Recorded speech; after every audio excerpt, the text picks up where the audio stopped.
Let me say something that might be uncomfortable to hear. You don't have a love problem. You never did. What you have is a self-worth problem. And everything that has ever gone wrong in your relationships, every person who treated you less than you deserved, every situation where you stayed too long, every time you accepted less than what you needed, was a direct reflection of what you believed you were worth.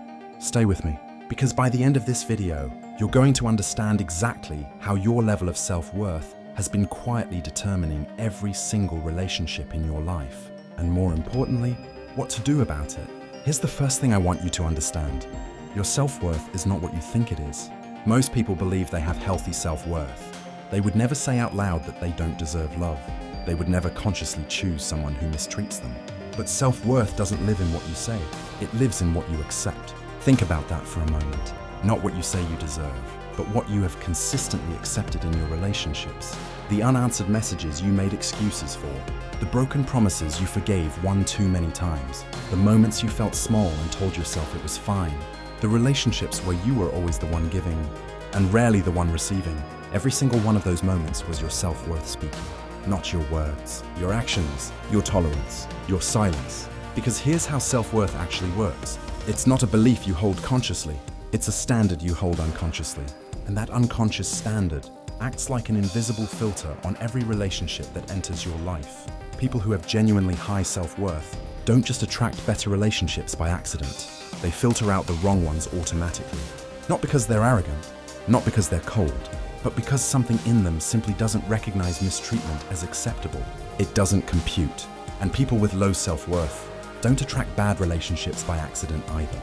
They unconsciously create the conditions for them by tolerating too much, by communicating too little, by staying when they should leave, by leaving when they should stay and do the work.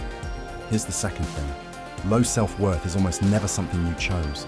It was built, slowly, over years, by the messages you received about your value as a child, by the relationships that showed you what love looked like, by the moments where you reached for connection and were met with distance or disappointment.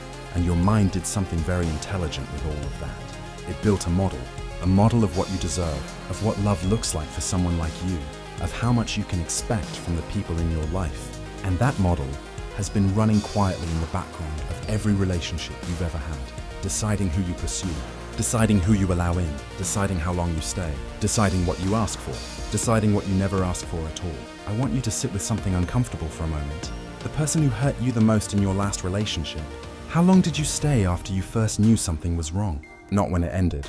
When you first knew. That gap between knowing and leaving is the size of your self-worth wound. And I say that not to judge you, but to show you exactly where the work needs to happen. Because as long as you keep focusing on finding the right person and not on becoming someone with an unshakable sense of their own worth, the pattern will repeat.